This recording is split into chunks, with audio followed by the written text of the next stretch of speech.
بنگلہ دیش کے خلاف ٹی20 سیریز کے لیے پاکستان کے 15 رکنی اسکواڈ کا اعلان۔ سلمان علی آغا بنگلہ دیش کے خلاف کپتانی کے فرائض سر انجام دیں گے۔ احمد دانیال اور سلمان مرزا پہلی مرتبہ ٹیم میں شامل۔ دیگر کھلاڑیوں میں سائم ایوب، فخر زمان، صاحبزادہ فرحان، محمد حارث، حسین طلعت، خوشدل شاہ، محمد نواز، فہیم اشرف، حسن نواز، عباس آفریدی، ابرار احمد اور سفیان مقیم شامل ہیں۔ پاکستان اور بنگلہ دیش کے درمیان ٹی20 سیریز کا پہلا میچ 20 جولائی، دوسرا میچ 22 جولائی اور تیسرا میچ 24 جولائی کو کھیلا جائے گا۔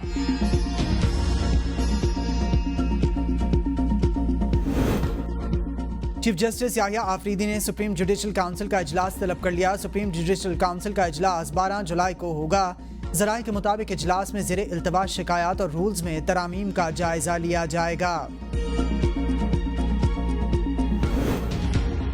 پولیس کی تحویل میں میڈیا کے ذریعے ملزم کا اعترافی بیان ناقابل قبول قرار۔ سپریم کورٹ کے جسٹس اطہر منیلا کا 25 صفحات پر مشتمل تحریری فیصلہ جاری۔ بچے کے قتل کا مجرم بری کر دیا۔ فیصلے میں کہا گیا کہ ملزم کا پولیس افسر کی تحویل میں میڈیا کے ذریعے اعتراف جرم اس کے خلاف استعمال نہیں ہو سکتا جب تک اس کا بیان مجسٹریٹ کی موجودگی میں نہ لیا جائے۔ یہ کوئی معمولی بات نہیں کہ کسی رپورٹر کو ملزم کے انٹرویو کے لیے رسائی دے دی جائے، اس کا بیان ریکارڈ کیا جائے اور پھر اسے عوام میں پھیلایا جائے۔ اس مقدمے میں متعلقہ تھانے کے انچارج اور تفتیشی افسر نے ایک صحافی کو اس بات کی اجازت دی کہ وہ جسمانی ریمانڈ کے دوران پولیس کی تحویل میں موجود ملزم کا انٹرویو کرے۔ افسوس کے ساتھ کہنا پڑتا ہے کہ اس بیان کا ترمیم شدہ حصہ بعد میں نجی ٹی وی چینل پر چلایا گیا۔ یہ پہلا کیس نہیں ہے جس میں زیر حراست ملزم کے ساتھ اس طرح کا رویہ اپنایا گیا ہو۔ ایسا رویہ عام ہوتا جا رہا ہے اور بغیر کسی روک ٹوک کے جاری ہے، جو نہ صرف ملزم بلکہ متاثرین کے حقوق کی بھی خلاف ورزی ہے۔ ہر ملزم کو اس وقت تک بے قصور تصور کیا جائے گا جب تک کہ وہ مجاز عدالت کے ذریعے منصفانہ ٹرائل سے اسے مجرم ثابت نہ کر دیا جائے۔ فیصلے کی کاپی سیکریٹری داخلہ، اطلاعات و نشریات، چیئرمین پیمرا اور صوبائی چیف سیکریٹریز کو بھجوانے کا حکم جاری۔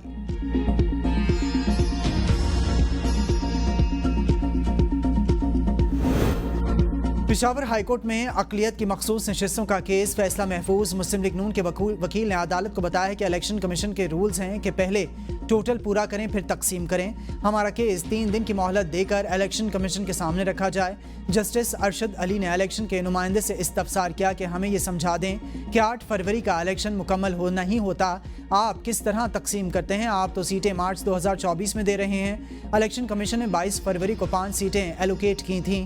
نمائندہ الیکشن کمیشن نے بتایا کہ 22 فروری 2024 کو سیٹوں کی ایلوکیشن کی تاریخ تھی۔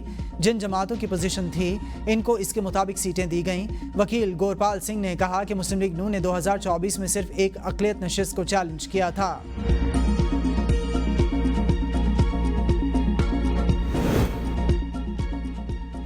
پی ٹی آئی پارلیمنٹیرینز کی خیبر پختونخوا میں مخصوص نشستوں سے متعلق درخواست پر اسلام آباد ہائی کورٹ میں سماعت۔ جسٹس انعام امین منہاس نے الیکشن کمیشن کو نوٹس جاری کرتے ہوئے جواب طلب کر لیا۔ درخواست گزاروں کے وکلاء عدالت میں پیش موقف اپنایا کہ الیکشن کمیشن نے 2 جولائی کو مخصوص نشستوں سے متعلق نوٹیفیکیشن جاری کیا جس میں خواتین کی مخصوص نشستوں کی تقسیم میں سنگین غلطی کی گئی۔ مخصوص نشستوں کی تقسیم میں پی ٹی آئی پارلیمنٹیرینز کے حصے کو درست طور پر شمار نہیں کیا گیا۔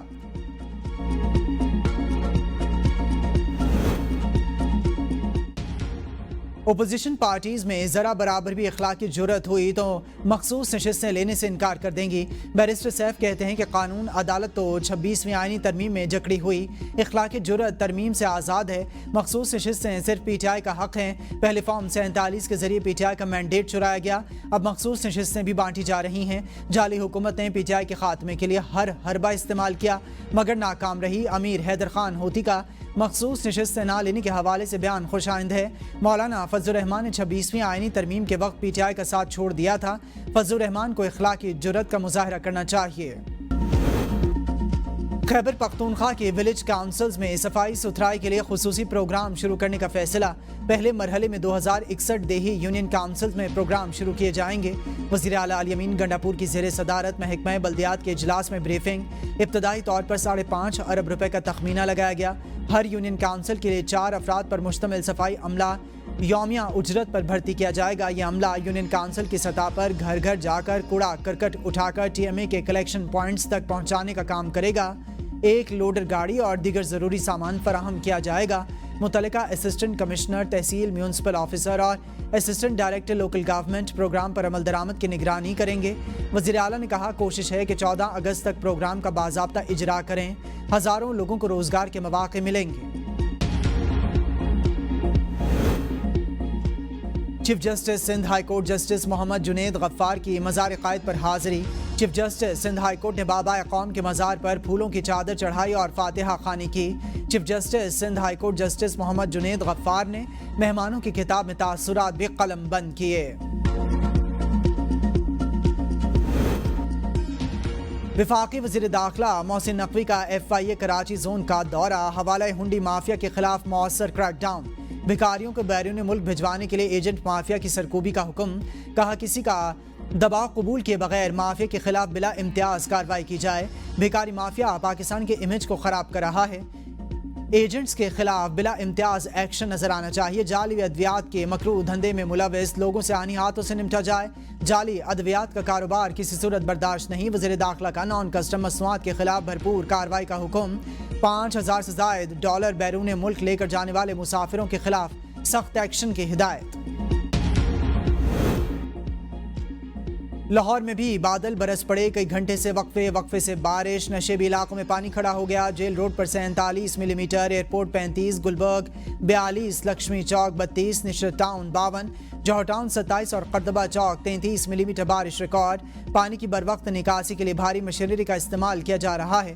مسلسل بارش سے 80 سے زائد فیڈر سٹرپ کر گئے۔ کئی علاقوں میں بجلی غائب۔ ڈپٹی کمشنر لاہور کا MD واسا کے اہلکاروں سمیت شہر کے مختلف علاقوں کا دورہ۔ وزیر اعلیٰ مریم پنجاب کا لاہور سمیت پنجاب بھر میں تمام اداروں کو ہائی الرٹ رہنے کا حکم۔ شیخوپورہ، ننکانہ صاحب، تاندلیا والا، پتوکی، کوٹ رادھا کشن، قصور، کنگن پور اور گرد و نواح میں بھی موسلادھار بارش۔ نشیبی علاقے ڈوب گئے، بجلی کا ترسیلی نظام متاثر۔ اسرائیل کو تسلیم کرنے پر پوری قوم مخالفت کرے گی۔ پاکستان کی اسرائیل کے حوالے سے پالیسی واضح ہے۔ امیر جماعت اسلامی حافظ نعیم الرحمان کی پریس کانفرنس۔ کہا حکومت امریکہ کو خوش کرنے کے لیے اقدامات کرتی ہے، اگر کوئی امریکہ کے کہنے پر ایسا اقدام کرے گا تو اسے عبرت کا نشان بنا دیں گے۔ حکومت کا اسرائیل کو تسلیم کرنا یا ابراہم ایکارڈ کی طرف بڑھنا ہماری ریڈ لائن ہے۔ اسرائیل ایک دہشت گرد ریاست کے طور پر سامنے آیا ہے۔ اسرائیل نے غزہ میں ظلم اور بربریت کی انتہا کر دی۔ اسرائیل کے مظالم کو روکنے والا کوئی نہیں۔